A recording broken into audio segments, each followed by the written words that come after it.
Deus colocou uma palavra no meu coração, não sei se foi por tanta influência de tantas vezes que eu vi o Papa falando, cada movimento, né? E eu vou dizer para vocês que eu fui muito abençoado. O que vocês acham que eu fui muito abençoado? Eu vi palavras saindo da boca daquele homem lá, que eu gostaria de ver no corpo de Cristo. Eu gostaria de ver da unidade da igreja, que se acha melhor do que a igreja católica. Eu gostaria de ver. Eu gostaria de ver tanta unidade. Eu não sei se eles vão ter unidade, na verdade, se eles vão sair dali e vão para o barzinho, se eles vão para os seus países ou para as suas cidades. Eu não sei se eles têm unidade na paróquia. Eu não sei de nada. Eu sei uma coisa, que o mundo pode ver ali. Jesus Cristo. Amém. Ave Maria, esse é o problema dele, irmão. Eu não estou falando disso. Eu não vi vamos dizer que não vi, eu vi de fazer uma reza da Ave Maria bem pálida, bem assim. Mas toda hora que eu abri um jornal, eu não estava procurando. Até o momento eu falei, não, eu vou ver o que ele está falando. Eu fui ver algumas palavras e, olha, eu só vi Jesus. Amém. Eu não estou falando disso que acabaram se escolhendo, não, irmão. A igreja católica não é tola, não. Eles sabem, né, que está havendo uma perda. E muito em cima dessa questão. Idolatrar não é só ter um santo em casa, queridos. Idolatrar é colocar qualquer coisa no lugar de Deus. Qualquer coisa. Isso é idolatrar. Por isso que ele fala, não farás, não terás e não te curvarás. Então existem coisas que fazem a gente se curvar. Pode ser uma casa, pode ser um casamento, uma namorada, pode ser um aumento de salário, que aí você se encurvou diante daqui, nunca mais consegui ficar firme na fé, arrumei um emprego, aí não consigo me vender na igreja. Tem coisas que entram no lugar onde Deus deveria estar. Foi Deus que abriu a porta, aleluia, o pastor quer dar um testemunho, Deus abriu a porta, aleluia! E some da igreja. Não consigo entender a bênção de Deus e afastar as pessoas dele. Não é isso. Isso não é bênção. A bênção de Deus é Deus, ele se aproxima. A bênção de Deus não acrescenta dores. Então nós precisamos acordar para isso. E outra coisa, né, que a Marcinha falou outro dia na reunião, tem sido claramente, e o Papa falou isso também, né? Ele falou. Ele disse que gratidão. Ele falou, ele usou, a Marcinha falou, gratidão abre porta. Ele falou em outras palavras, né? Gratidão atrai a presença de Deus. E eu vejo, sabe quanta gente eu vejo dentro da igreja, parece que está fazendo um favor de vir à igreja. Está sentado, cara amarrada, sabe, em vez de chegar se quebrando. Por isso que a palavra não entra. Sabe por quê? Porque parece assim, Deus vai ter que me convencer hoje. Entendeu? Aí fica, sabe, uma postura dura, pesada. Eu sei que aquilo é uma festa, como nós também temos a nossa festa, a Máscara de Cruz, Rosana. Eu sei que aquilo é festa. O dia a dia não é tão assim não, meu irmão. Mas peraí. Não estou falando do catolicismo, eu estou falando que você não teve essa revelação de Jesus, não aceitou ele como Senhor Salvador. Então qual é a tua postura quando vem na casa do Senhor? Qual é? Hoje eu fiquei chateado com uma coisa, estou passando uma luta. Então Deus só serve quando está tudo ok. Deus só funciona quando tudo corre do jeito que Deus, não dá. Ou a gente acredita nessa história da vontade de Deus ser a mais importante para a nossa vida, ou então é só papinho. E quando o problema vem, nós não suportamos a onda. Por quê? Porque isso não é teoria, isso é prática de vida, amigos. Abra sua Bíblia em Mateus 6, nós vamos ler um texto aqui bem conhecido. Jesus nunca ensinou ninguém a pregar. Vamos ouvir essa palavra. Ele nunca ensinou ninguém a pregar. Mas ele ensinou a orar. E veja bem, o fato da igreja transformar uma oração em reza, nós estamos ouvindo? O que é uma reza? É uma repetição que você vai fazendo em nome de uma relação com Deus, e aquilo vai se tornando tão comum que perde o efeito daquilo mas aqui não tem efeito. É uma mera repetição. Você entende que na igreja evangélica não tem isso?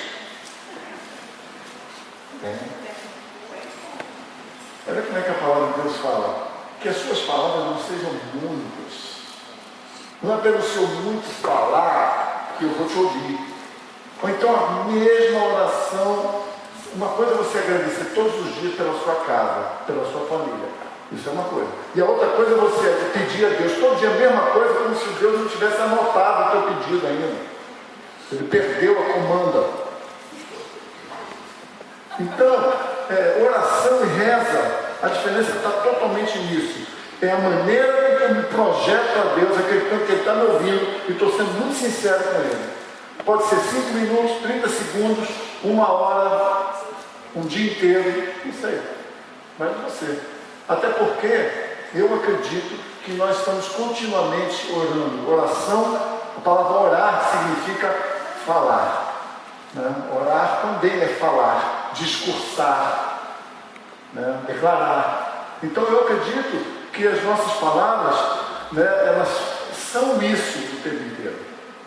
Nós estamos inteiramente diante da presença de Deus, Ele está em nós estamos com Ele, então tudo que eu falo, Ele ouve, Ele não fica, nossa parte eu perdi, eu fui ali tomar um café, não tem esse papo. Deus está sempre ouvindo as nossas palavras, sempre. A questão é, nós estamos sempre sabendo que Deus está ouvindo as nossas palavras? É muito importante isso, porque isso vai diferenciar a fé em Cristo Jesus da religião, que é uma palavra muito comum usada, né? Religião, como se fosse isso que Deus deseja, o religar, é você tocar em Deus. Não, você não toca em Deus, foi Deus que tocou em você. O religar do Michelangelo lá, o Deus de Deus tocando lá em Adão, quem fez aquilo foi Jesus que fez na gente, não nós fazemos Jesus. Eu não aceito Jesus hoje, não. Eu recebo o que Jesus fez na minha vida. Eu recebo, eu aceito. Agora, eu vivo isso. Isso que quem tem que discutir. E porque eu não vivo, então Deus não existe para mim. Porque eu não vivo. Eu não vivo. Eu não vivo. Então tem um cara, essa história do...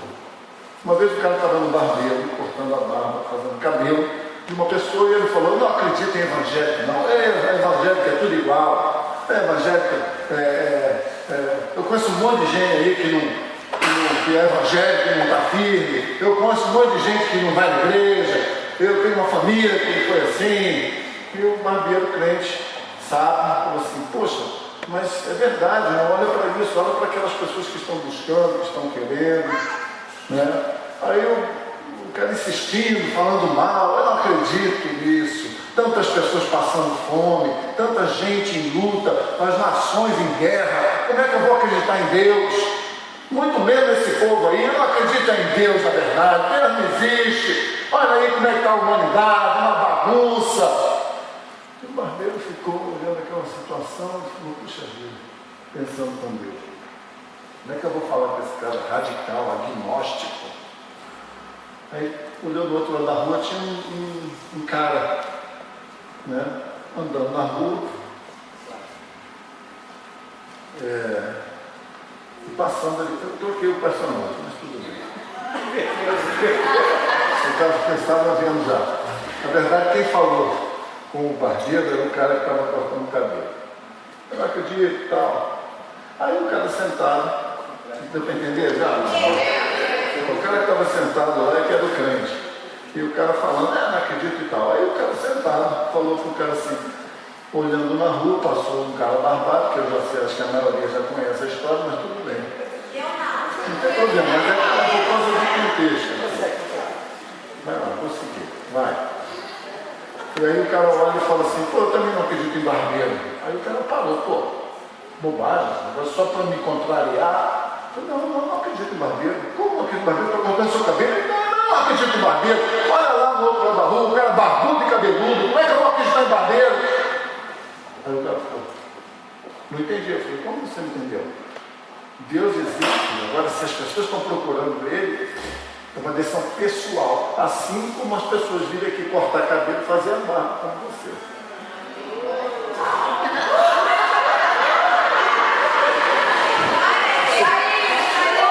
Péssimo.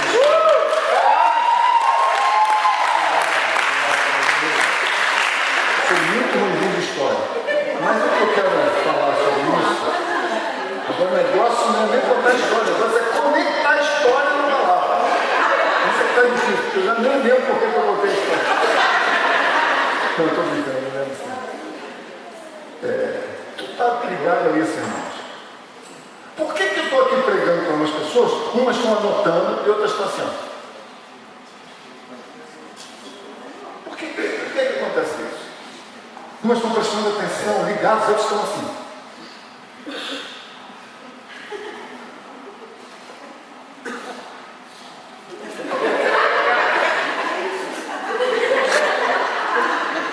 Por que umas pessoas têm a sua vida transformada e as outras continuam para sempre? O próprio Isabel é um bom exemplo disso. Quantas vezes a Isabel vinha aqui na igreja, que eu olhava para ela e falei, Jesus tem misericórdia. Falava assim, olhava para o meu filho, ela ficava assim. Falei, que menina brava, né? Mas o dia que ela tomou a decisão, que eu não sei nem que dia foi esse, mas o dia que ela tomou essa decisão, alguma coisa deu um clique na vida dessa menina. Eu passei a ver uma menina sorridente, bonita, gente boa, educada, totalmente diferente. Por quê? Porque houve uma decisão pessoal, queridão. Alguma coisa precisa romper na vida pessoal da tua fé para que a tua história mude. Não se iluda com isso não. Religião vai manter você aí igual um sapo dentro d'água ali. Nada vai mudar, querido, se você esperar que alguém te convença de algo. Se o Espírito não convencer, quem é o homem? Quem é o homem? O Silas Malafaia. O Silas Malafaia vai te dar uma palavra maravilhosa e vai embora para a casa dele. E tu tem que pegar aquela palavra maravilhosa e tomar uma decisão na sua vida. Porque senão tu vai ficar escravo eterno de temperamento, de coisinhas, de pessoas. Nunca a sua vida muda. Por quê? Porque a sua vida não está centrada em Deus, ela está centrada em circunstâncias, em pessoas, em coisas que vão acontecer, que vão mudar a minha vida. Querido, se Jesus não mudou a sua vida 2000 anos atrás, por que é que vai mudar? Porque o Espírito Santo está aqui hoje para nos falar da crucificação, no seu coração, na sua vida, na sua história. A vontade de Deus para você. Veja, queridos, Mateus 6, Jesus está ensinando o pessoal a orar. Versículo 9, ele diz aqui: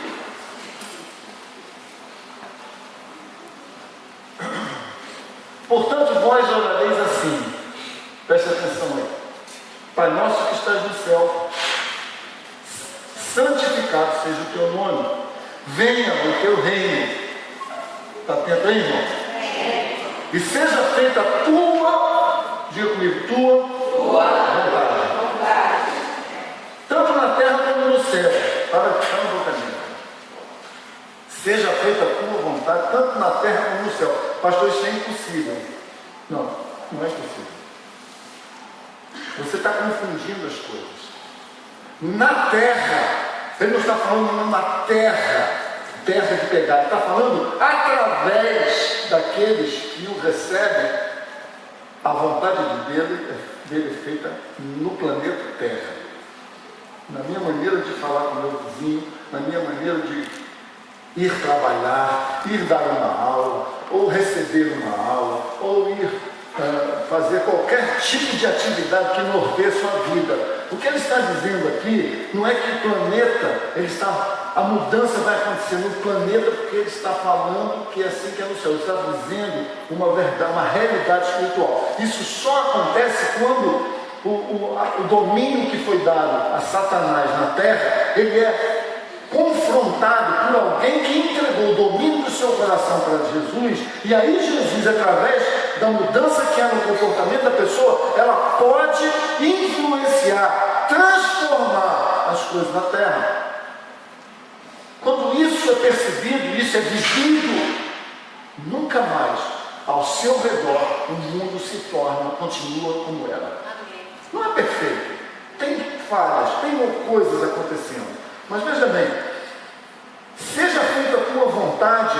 Para isso acontecer é preciso que coisas tipo matar a minha carne. A gente canta, eu quero matar a minha carne. Quer mesmo? Quer matar a carne, não? Nascer teu espírito.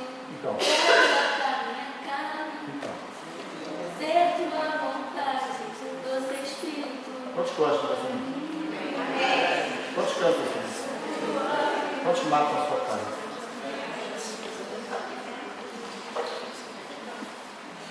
Matar a minha carne, morrer para o mundo. A gente adora chavão, né? Morrer para o mundo, entregar a minha vontade, Santo Espírito. O que você acha que Deus falou lá de cima? Agora, estou nessa. Então ela fala assim, já cantou isso tantas vezes, não. É como se Deus estivesse ouvindo a primeira vez, fala assim, legal, então hoje vai acontecer. Vai matar isso, então a partir de agora, a partir de hoje, tu vai fazer isso? Deixa eu te dizer, queridos, seja feita a tua vontade. Olha o que o dicionário fala sobre o que é vontade. Talvez você saiba, talvez você vá aprender algo novo aqui. Vontade, dicionário, faculdade comum dos homens e dos animais, para agir conforme a espécie. Faculdade comum dos homens que pelo Espírito se inclinam a uma ação. Não é Bíblia não, é dicionário. Faculdade comum dos homens que pelo Espírito se inclina a uma atitude, a uma ação. Desejar, se sentir impelido a fazer algo. Ter apetite para que aquilo aconteça. Interesse, empenho. Essa aqui é terrível. Determinação que não depende de regra ou lei, mas da prudência ou retidão da pessoa. Dicionário. Mas se aplica benzão ao que nós estamos vivendo. Porque veja bem, essa percepção, quando a gente lê isso, apetite, força, empenho, atitude do coração, o meu espírito se inclinar a fazer aquilo, eu olho e penso, não dá para viver a vontade de Deus se eu não tratar essas coisas, se eu não perceber que ímpeto é esse que eu tenho de fazer uma coisa que não é de Deus. Quando você ouve uma crítica, você pula logo. Isso é de Deus? Não, isso não é de Deus, tem que tratar isso. Quando você fala demais, quando você fala, alguém fala e você está prontinho para fazer um comentário destrutivo acerca de alguém. Então são coisas que estão norteando ali o seu caráter. E isso é uma das coisas que também a definição fala que eu até tirei, tem muita coisa legal. Mas veja bem, está absolutamente ligado a isso, a palavra arbítrio também. Né? Ao seu arbítrio, a vontade está ligada ao arbítrio, a minha decisão de aonde eu vou caminhar, o meu caminho. Está prestando atenção? O que é que eu vou fazer com a minha vida? O que é que eu vou fazer com o meu caminho?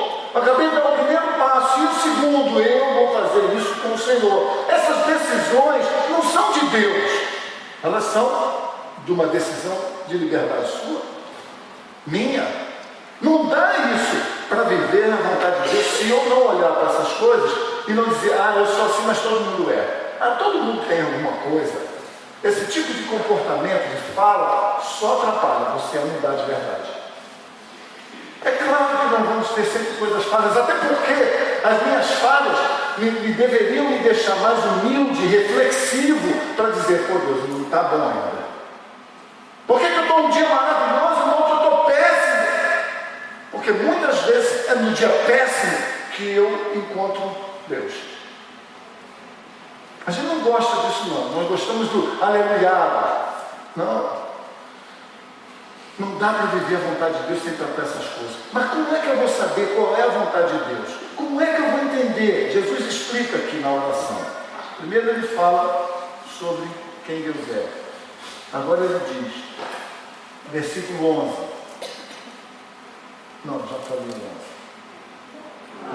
Não? Eu vou ler todinho. Vós orareis assim, Pai nosso que estás no céu, nos céus, santificado seja o teu nome. Venha o teu reino e seja feita a tua vontade, tanto na terra como ela é feita aí no céu. O pão nosso de cada dia nos dá hoje. Perdoa as nossas dívidas, assim como nós perdoamos aos nossos devedores. Não nos induzas à tentação, mas livra-nos do mal, porque teu é o reino, o poder e a glória para sempre. Amém. Então veja bem, aqui Jesus está explicando algumas questões importantes. Primeiro, porque o reino de Deus é um reino de justiça.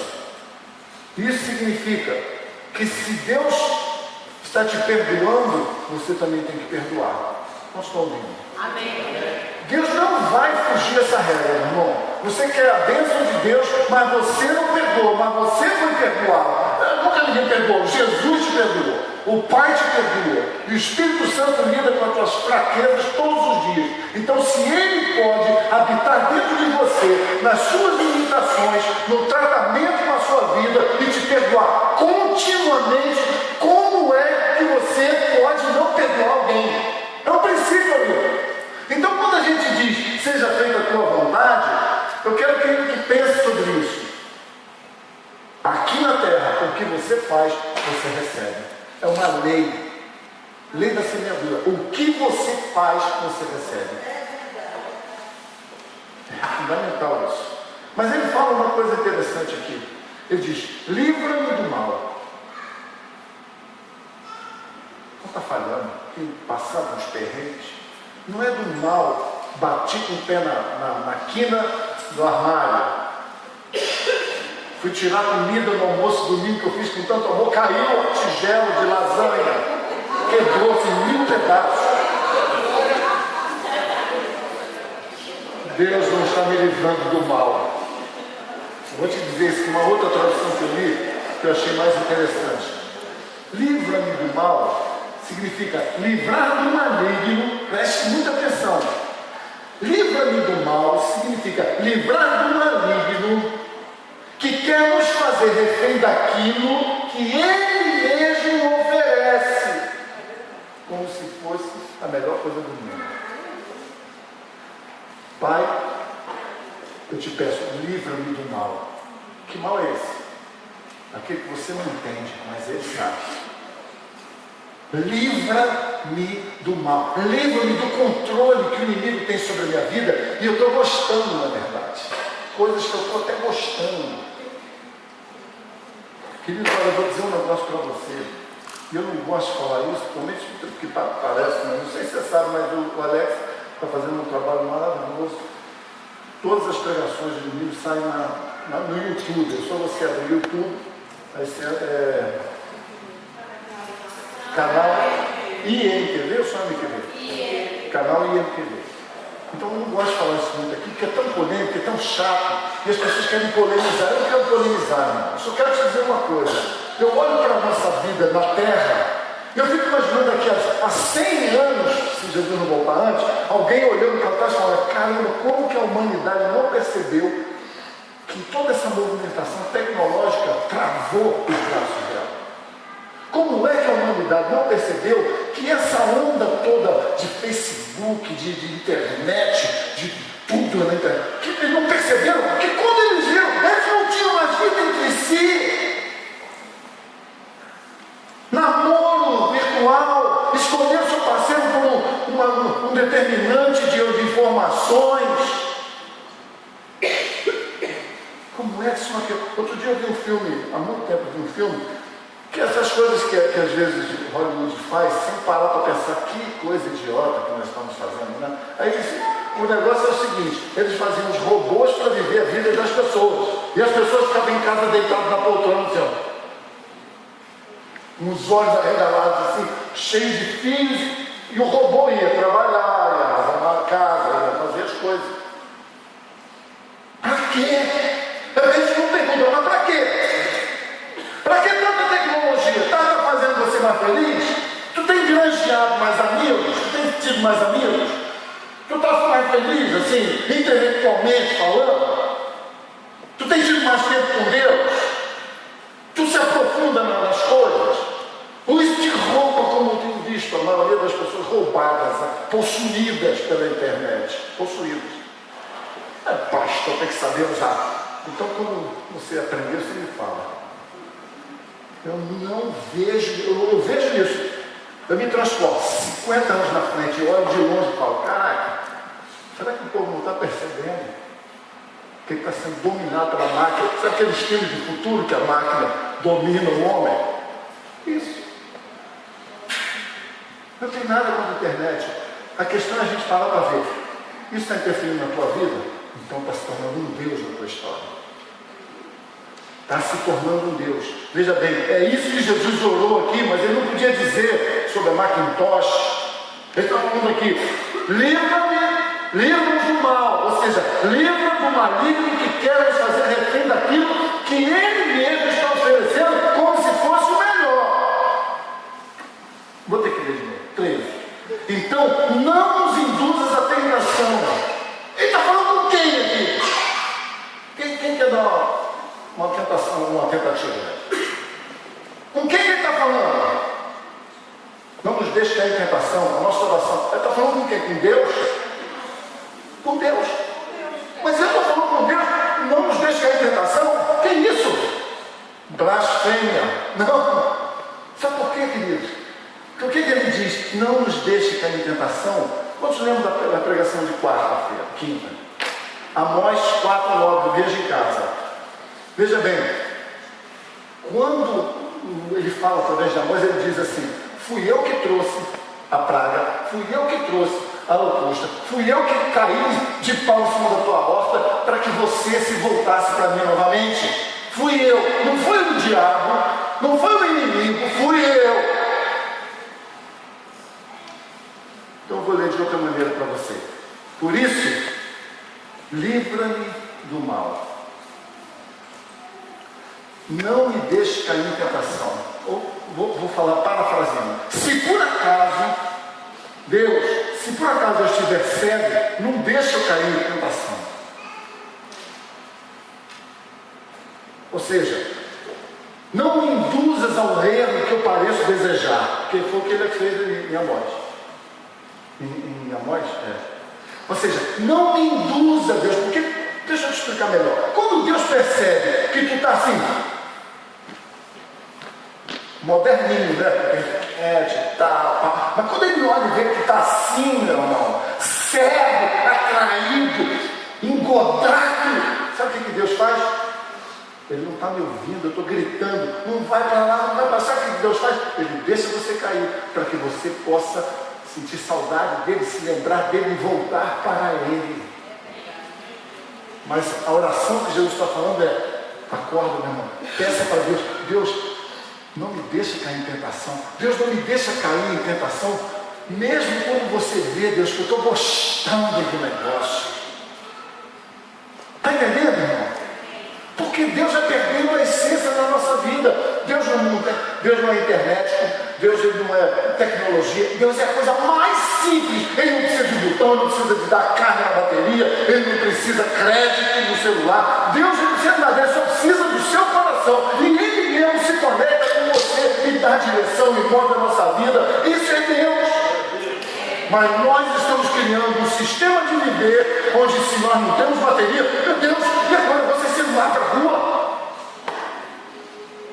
Para pensar. O que houve, meu irmão? Esqueci o celular, cara, estou maluco aqui. Aí a frase, não sei mais viver sem isso. Quando a gente está vivendo assim, está na hora de parar para avaliar qual é o centro da nossa vida. Eu não estou falando para você não ter celular, eu estou falando para você não ter internet. Eu uso muito a internet para estudar, para pesquisar, para mandar e-mail. Eu faço muita coisa na internet, mas eu sei que aquilo pode me escravizar. Então, por eu saber, eu dou alguns chutes em algumas áreas. Passa nem perto disso, que alguns aqui podem falar. Inter, o que ele está falando? Não é internacional, não, o time de futebol. Ele estava inteiro, porque eu vi uma coisa. Tem gente que não sabe nem o que é internet. Bem-aventurado, o simples do coração, porque darão o reino do céu sem questionamento. Não vai precisar fazer nenhum link para ir para o céu. Está entendendo, irmão? Pastor é contra a tecnologia. Não, eu desisti de falar isso com a igreja. Eu alertei a igreja há 10 anos atrás sobre isso. Há 10 anos atrás eu falava sobre isso, amigo. Quem é antigo que sabe. Eu já falei isso, ó. Eu estou cantando a pedra há muito tempo, mas nós vamos ver. Igual o filme ali do Mortos.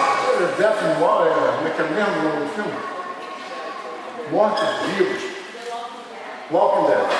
Né? Qual é o filme? Os caras estão vivos, mas estão mortos. Estão mortos, eles não sabem nem quem eles são. E nós estamos nos tornando uma sociedade assim. Não paramos para pensar sobre isso. Aí vem a Igreja Católica e faz a Jornada Mundial da Juventude falando das coisas mais simples.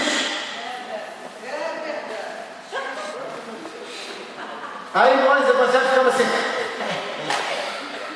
Alguns estão até esperando que é um atentado para ver se acaba com esse negócio.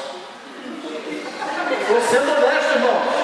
A igreja evangélica é capaz de pensar, eu tenho um atentado para acabar com esse negócio, também está crescendo. E tomara que cresça mesmo. E tomara que nos envergonhe a ponto da gente abaixar um pouquinho para que Cristo aumente entre nós. É uma vergonha o que nós estamos perdendo de oportunidade de mostrar ao mundo, porque João 17 falou que o mundo vai ver em Cristo. Quem é Cristo em nós? Eu não estou vendo isso na igreja evangélica, muito pelo contrário, nós atrapalhamos e muito esse trabalho. Parece que Cristo está dividido. Está Cristo dividido entre vós? Está. Está Cristo dividido entre vós? Está. É Cristo da Assembleia, Cristo da Casa de Oração, Cristo da Mais Vencedores, Cristo da Deus é Amor. Mas que Cristo são esses? Um povo dividido não prospera. Uma casa dividida não é edificada. Eles têm as suas falhas, mas eles são uma só tribo.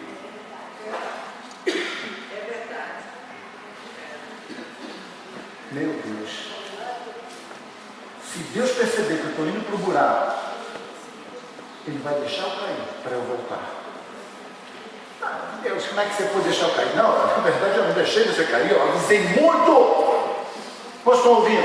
Eu avisei muito. Essa igreja aqui, se não vai para o inferno, se você quiser, eu já te dei muita palavra, já falei muito sobre salvação, muito sobre eternidade, muito sobre arrebatamento, muito sobre tudo que vai acontecer. 1007 anos depois do arrebatamento. Não pensa você que salvação é uma coisinha, é uma oportunidade única. Agora, antes do arrebatamento, não é. Depois do arrebatamento, nós em 7 anos da grande tribulação, ele vai morrer de tudo quanto é gente em nossa volta, de peste, de guerra, de assassinato, de denúncia, de perseguição, vai ter morte de tudo quanto é gente. E depois Jesus vem e com o sopro da sua boca, ele aniquila o inimigo e vai reinar de Jerusalém por 1000 anos. Então, quanto tempo ainda vai ter chance das pessoas serem salvas? 1007 anos depois do arrebatamento. Eu não sei quanto tempo falta para Jesus voltar. Por mim, ele podia voltar hoje. Ai, pastor, eu falo assim, não, eu nem comprei meu carro. Eu estou noivo, eu quero casar. Nem namorado eu tenho, Senhor, com misericórdia. Glória a Deus. Isso aí. Está escrito, é só que mal acompanhado, né?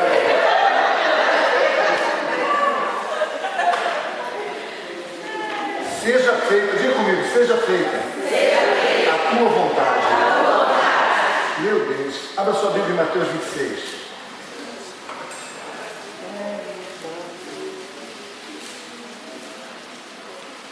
Mateus 26, versículo 36. Vai mostrar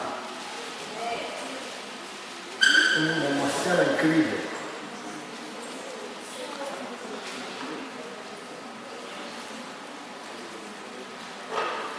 Vocês estão ouvindo? Mateus 26, versículo 36.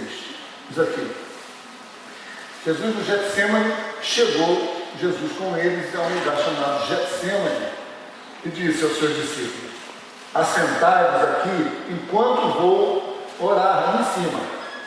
Levando consigo Pedro e os 2 filhos de Zebedeu, começou a entristecer-se e se angustiar muito. Então lhes disse Jesus: a minha alma, presta atenção, a minha alma está cheia de tristeza até a morte. Por isso ficai aqui e vigiai.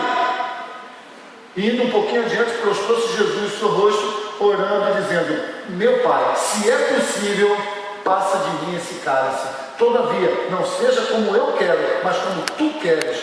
E voltando para os seus discípulos, achou-os adormecidos e disse a Pedro: então você não pode ficar nem uma hora vigiando comigo, Pedro? Versículo 41, vigiai e orai, para que não entreis em tentação. Na verdade, o espírito está pronto, mas a carne é fraca. E indo a segunda vez, Jesus foi e orou, dizendo: meu Pai, se esse cálice não pode passar de mim sem eu beber, faça-se a tua vontade. Voltando-se outra vez, achou os discípulos adormecidos, porque os seus olhos estavam carregados de sono. Versículo 44, deixando-os de novo, foi Jesus orar pela terceira vez, dizendo as mesmas palavras: Pai, se for possível, passa de mim esse cálice, se não, que seja feita a tua vontade, não a minha. Preste atenção.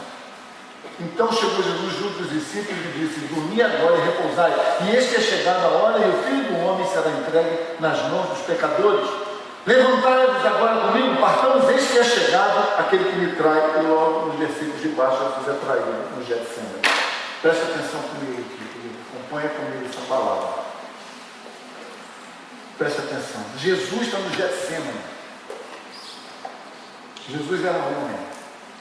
Se Jesus não tivesse sido homem, nós não acreditaríamos que era possível vencer as coisas. Mas Jesus foi homem, e aí nós teimamos em olhar Jesus somente como Deus. E quando nós olhamos para as fraquezas de Jesus, nós espiritualizamos e não alcança a nossa fragilidade. E vivemos uma diferença entre aquilo que Cristo disse que era para a gente viver, porque viveu, e aquilo que a gente não consegue o tempo todo, porque acha que ele superou, porque ele era Deus. Então seria uma covardia. Deus não fez isso conosco. Preste atenção, Jesus viveu na carne, experimentou exatamente o que você experimenta, ter uma vontade diferente da vontade de Deus. Não estou ouvindo o que eu falei. Jesus teve vontade diferente de Deus, teve. Foi só essa aqui, mas teve. E eu creio que fez isso de um jeito muito claro. Ele podia ter escondido se ele quisesse. Mas ele fez isso de um jeito muito claro. Eu tenho uma vontade que não é a tua vontade, Pai. Tem um jeito de mudar a tua.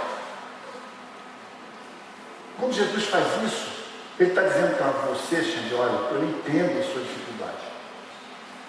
Não, Xande é presbítero, aleluia. Xande é feito. Ele está dizendo para você, Jesus, olha, eu entendo a tua dificuldade. Eu sei o que é ter uma vontade, e a gente ler a vontade de Deus, e a gente dizer amém, a gente dizer eu sei, a gente dizer eu quero, e fazer o que a gente não era suposto fazer. Veja bem, querido, Jesus, vivendo na carne, experimenta o que é ter uma vontade diferente de Deus. Por outro lado, Jesus experimenta, prova, que dá para se submeter. Dá para se submeter à vontade humana. E não é, eu não sei se eu beijo na boca, eu tenho uma vontade.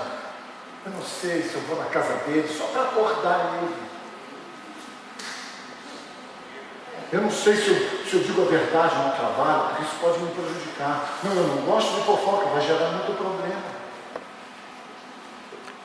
Jesus não está enfrentando um problema corriqueiro, embora o que ele está vivendo dá para a gente uma dimensão. Se eu vivi o que eu vivi, vocês podem vencer também. Se eu pude superar, se eu pude ter uma vontade contrária à vontade de Deus, que ia me fazer sofrer muito, e o pior sofrimento não era a cruz, mas era a distância de Deus, era ter as costas de Deus pela primeira vez. Então isso para Cristo era o pior de tudo. Ele suportou tudo porque ele sabia que Deus estava com ele. E olha o que ele faz depois, pulando um pouquinho. Manda o Espírito Santo. Por quê? Porque ele está dentro de você, ele jamais vai virar as costas para você. E eu entendo que a blasfêmia com o Espírito Santo é imperdoável. Por quê? Porque Deus está dentro de você tentando te avisar. Você escolhe acreditar naquilo que você quer. A Bíblia diz: ninguém peca por causa do diabo. Todos pecamos porque assim queremos fazer.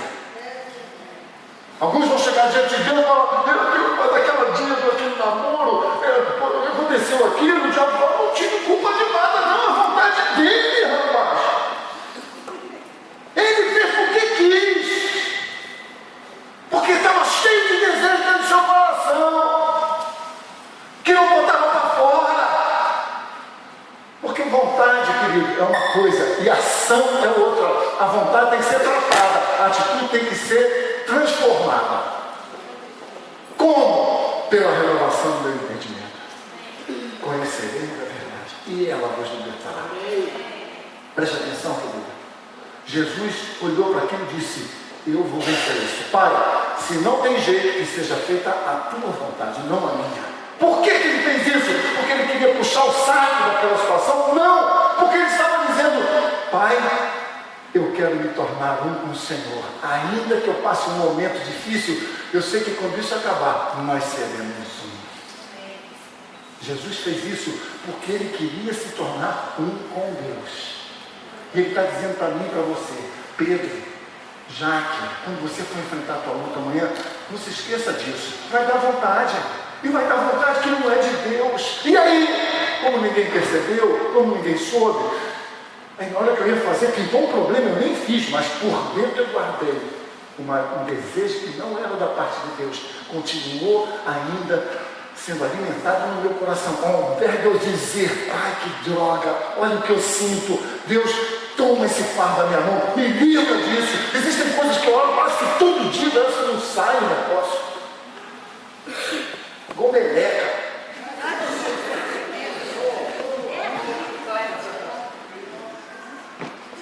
Não sai.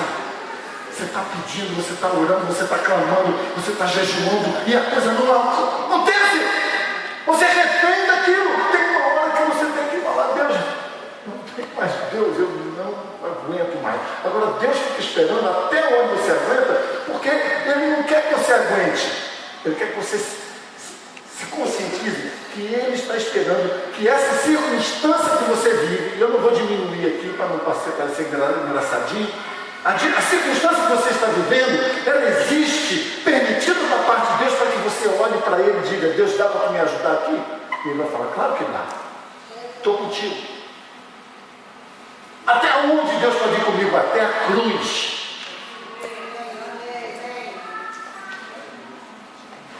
A Bíblia diz que nenhum de nós sofreu isso até hoje.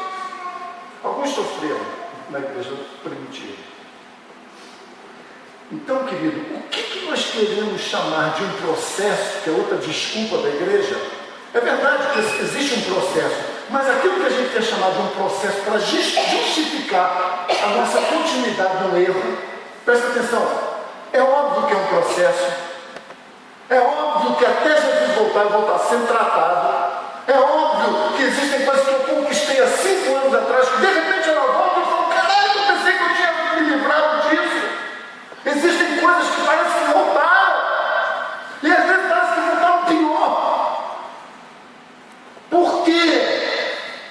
Porque eu permiti que desejos que não procedem de Deus viessem sobre a minha alma, sobre o meu espírito, e devagarzinho foram tomando conta do meu ser. E aí a vontade que estava em mim, desde o dia que eu aceitei Jesus, já não era a vontade de Deus, era uma vontade dividida.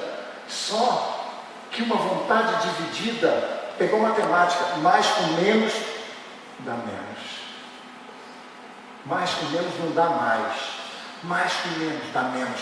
Menos com menos é óbvio que dá menos ainda. Mais com mais dá mais. Está entendendo, irmão? Então, o que a gente chama de um processo nada mais é, diante de Deus, do que o fruto de uma conversão madura.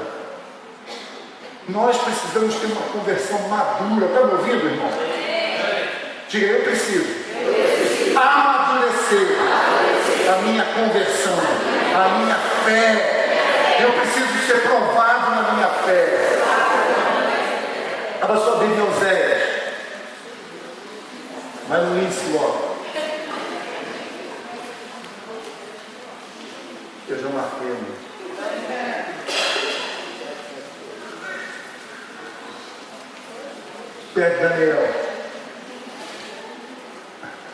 estão prontos? Pede socorro aí para o irmão aí. Oséias 6. Oséias o quê? 6, versículo 1. Olha só que palavra interessante. Preste atenção. O que é uma conversão madura? Pastor, mas Oséias é Velho Testamento. Tá bom, depois eu te dou no Novo Testamento. Velho Testamento, já chegou lá, Oséias? Pastor, minha filha arrancou a página do índice na minha Bíblia. Como da Bíblia. Tem umas que tem um negocinho escrito do lado, ó. Rodrigo tem um. Oséias 6, versículo 1. Presta atenção. Vinde e tornemos para o Senhor, porque Ele despedaçou. Não é pastor com a sua palavra dura, com a sua palavra brincalhona. Não, irmão que disse que ia, não foi, aí a minha fé despedaçou. Não estou falando de coisas bobas. Eu estou falando de alguma coisa que Deus está fazendo aqui, porque o povo estava perdido. Vinde e tornemos para o Senhor, porque Ele despedaçou e nos sarará. Fez a ferida e ligará. Presta atenção. Depois de 2 dias, nos dará vida, e ao terceiro nos ressuscitará, e viveremos diante dele. Por isso, quantos querem ser maduros na conversão? Velho Testamento. Conheçamos e prossigamos em conhecer o Senhor. Porque assim como a alva será a sua saída, Ele a nós dirá, como a chuva serôdia que rega a terra. Veja bem, isso já aconteceu. Agora vamos lá em João 8.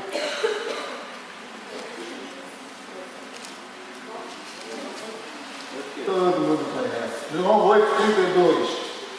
Nós vamos ler para ter certeza que a gente sabe.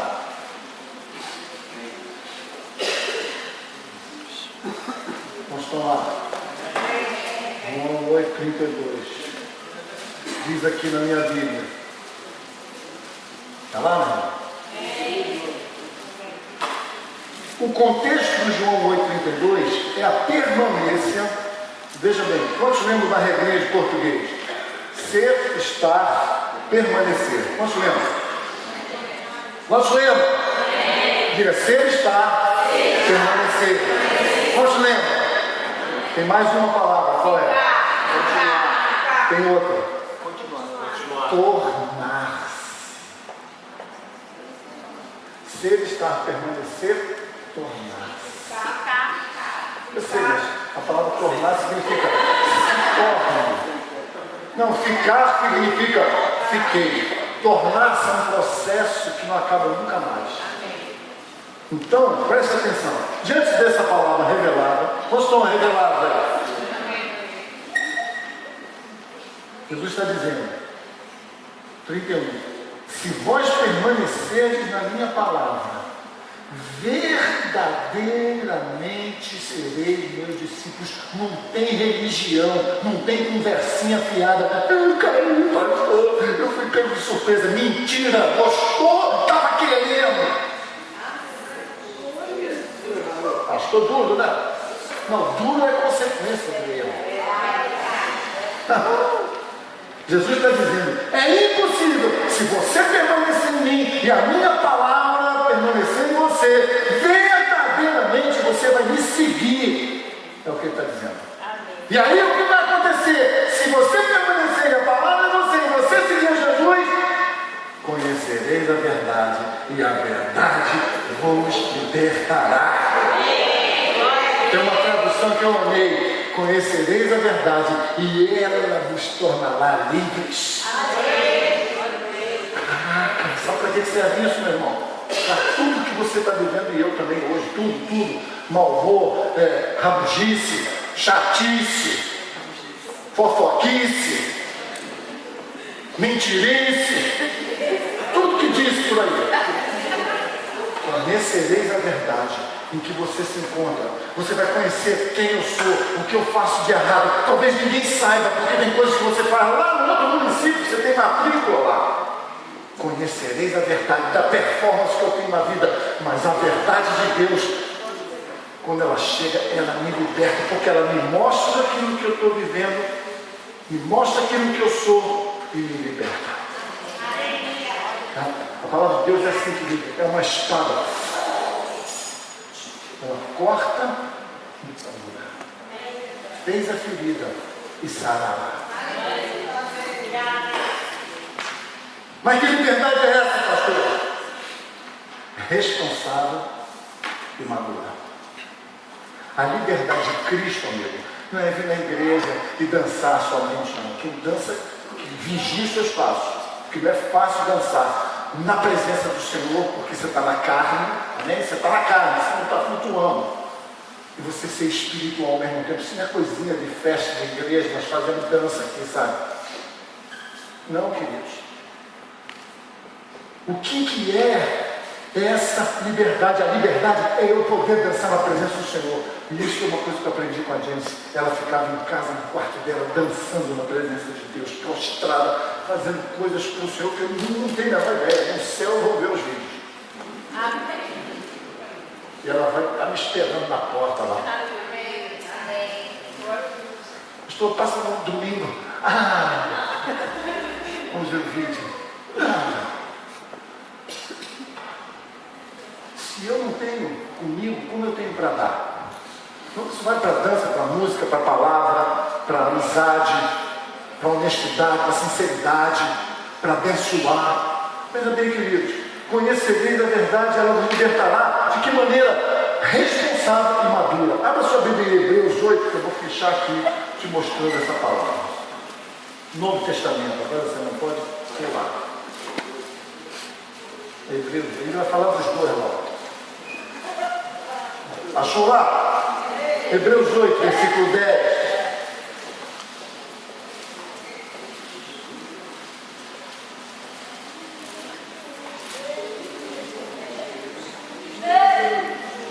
Achou, irmão? Presta atenção. Versículo 10, Hebreus 8. Porque este é o concerto que depois daqueles dias farei com a casa de Israel, diz o Senhor. Porei as minhas leis no seu entendimento e em seu coração, e as escreverei, e eu lhes serei por Deus, e eles me serão por meu povo. Todo mundo vai saber. Agora veja o que vai acontecer. Palavra difícil de ouvir. E não ensinará cada um ao seu próximo, nem cada um ao seu irmão, dizendo: conhece o Senhor? Porque todos me conhecerão, desde o menor deles até o maior. Meu Deus, que palavra é essa? Ninguém vai poder ensinar. O que é que eu estou fazendo aqui? Eu estou te dizendo que se o Espírito Santo não te ensinar aí agora, a palavra que sai daqui e entra aqui, sai por aqui. A palavra só vai entrar no seu coração quando o Espírito Santo ministrar para você. Do contrário, é apenas um homem dizendo uma palavra que você às vezes gosta, às vezes não gosta. Você precisa que o Espírito revele ao seu coração. Você tem que dizer isso para ele. É uma dependência do Espírito Santo. Agora veja bem, é diferente do velho concerto. Olha só no versículo 9. Isso acontecerá não segundo o concerto que fiz com seus pais, no dia em que os tomei pela mão para os tirar da terra do Egito. Como não permaneceram naquele meu concerto, eu para eles não atentei, diz o Senhor. O que isso tem a ver conosco? Presta atenção. No Velho Testamento, Deus fez uma coisa e não deu certo. Sabe o que ele fez? Ele foi lá e pegou o povo e arrancou do Egito pela mão. Mas ele está dizendo que não foi bom não. Por que não foi bom? Porque eles não permaneceram no concerto. Por que não permaneceram no concerto? Porque não fizeram nada por aquilo. Eles não tomaram nenhuma decisão. Eles simplesmente foram arrebatados por uma salvação através de um líder. Deus olhou aquilo e falou: não está bom. Por quê? Eles eram imaturos. Eles eram imaturos. Não vai funcionar. A Bíblia diz, desde o tempo de João Batista, o reino de Deus é tomado por esforço. Agora, se tu quer realmente a salvação, Jesus te dá de graça, mas há um preço a ser pago. Qual é? Depois de receber, eu tenho que usar a palavra como o Espírito Santo para transformar a minha vida. Só funciona desse jeito. Do contrário, nós vamos ter um monte de gente na igreja, está ouvindo, mas entra por aqui e passa para cá. Ele não entra por aqui e vem para cá e sai pelas entranhas do nosso ser. Não, é apenas uma palavra inteligente, compreensível, chata, legal, dura, engraçadinha, mas não é transformador. Para transformar, Deus não te tira com a mão do Egito, Ele te salva em Cristo Jesus de graça e agora coloca em você a responsabilidade de se tornar maduro. Como? Conhecendo a verdade em que você vive, cada um vive uma, e transformando a sua vida pela palavra do Senhor. Posso estar ouvindo o que eu falei? Desde o tempo de João Batista, o reino de Deus é tomado por esforço, responsabilidade, maturidade, conhecer para saber como e viver de acordo. Buscar em primeiro lugar o reino. Posso estar ouvindo o que eu falei? Buscar em primeiro lugar o reino. E todas as coisas vão acrescentar. Eu comecei essa noite, eu já estou encerrando aqui. Nós começamos essa noite falando, seja feita a tua vontade. E eu perguntei honestamente, quantos estão vivendo isso? Eu sou igual Jesus. Dá para ser de outro jeito, pai? E ele fala, nada. Por que Deus não respondeu nada? Porque já tinha dito. Jesus orou 3 vezes, Deus não respondeu nada. Ele suou sangue, Deus não respondeu nada. Por quê? Porque ele já tinha dito. Não fica perguntando para Deus coisas que ele já falou a respeito da tua atitude. Decida-se, meu irmão. Entrega a tua vontade. Confia no Senhor. Amém. Todos os seus caminhos. Todos os seus caminhos. E Ele vai endireitar tudo. O teu casamento, a tua maneira de olhar as coisas do mundo, a tua decisão, ser um homem de fibra, de palavra, um cara que diz sim, sim é, ainda que eu perca, mas eu vou até o fim. Uma mulher que edifica o seu lar. A tola destrói com a sua palavra, não é com as suas mãos, não. A Bíblia está falando com mão, é por causa da ação, mas não tem ação mais forte do que a palavra. Depois fica tudo destruído. Aí as pessoas têm que fazer um acordo. Aí você olha e fala, mas valeu a pena, depois ficou bom uma droga. Ficou bom nada. Os fins não justificam os meios do reino de Deus. Os fins não justificam os meios do reino de Deus. Conhecereis a verdade, deixarei ela entrar em mim. Isso vai me fazer debater muito. Quanto tempo o Senhor vai ficar aqui assim? Ele vai dizer nada do céu, porque é a vida toda. Tu vai passar a vida inteira lutando, principalmente quando chegar nos últimos dias. Por quê? Por causa de tecnologia, de internet, de um mundo lá fora que não está mais batendo palma para a gente, porque a gente é crente. Enquanto a juventude estava marchando, tinham 2 pessoas peladas na rua com Jesus na frente dela. O mundo não está batendo palma, amigo. Não está batendo palma. E só não ataca mesmo a religião, sabe por quê? Porque eu acho que eles aprenderam com Jesus. Olha, deixa lá por nós. Eu acho que eles pensam assim, essa turma aí, tu viu quem estava na multidão? Tu viu quem estava na igreja? Tu viu ele não viu a palavra na segunda-feira, como ele agiu? E no reino do Espírito, que ele não pensa em você quando tu sair daqui, tu já vai ser provado na sua mente. Por quê? Porque é luta espiritual. Está esperando o quê? Tapa nas costas? Ninguém me dá tapa nas costas aqui não.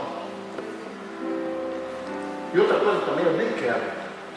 Eu quero a presença de Deus na minha vida. Eu preciso disso, irmãos. Eu preciso disso. Eu não sei quanto tempo eu vou aguentar ficar falando a mesma coisa.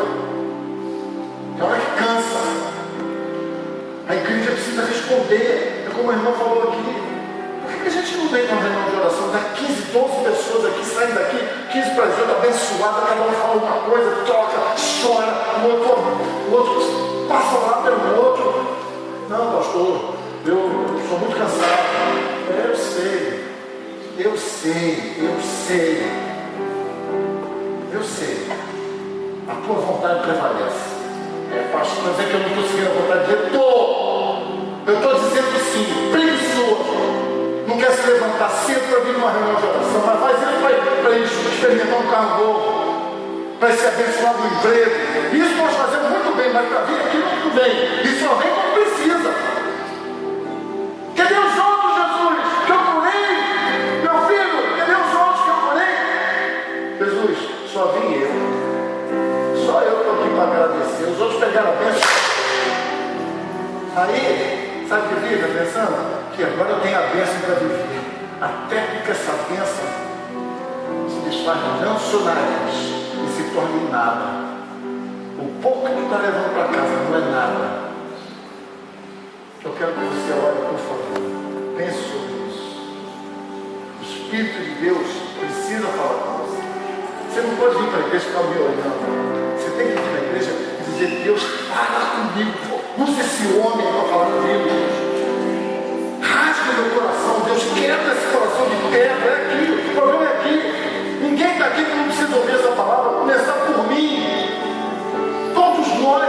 E quanto mais se aproximar aquele dia, dias dificílimos, homens trairão uns aos outros, o amor de muitos esfriará. Muita gente vai sair da igreja porque não me chamaram para ir na festa, ninguém me contou no aniversário. Quantas coisas importantíssimas. É quase uma crucificação.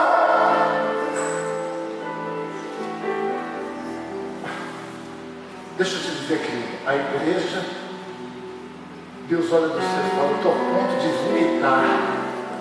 E tem coragem de julgar os católicos. Sem vergonha não, gente, de julgar os católicos.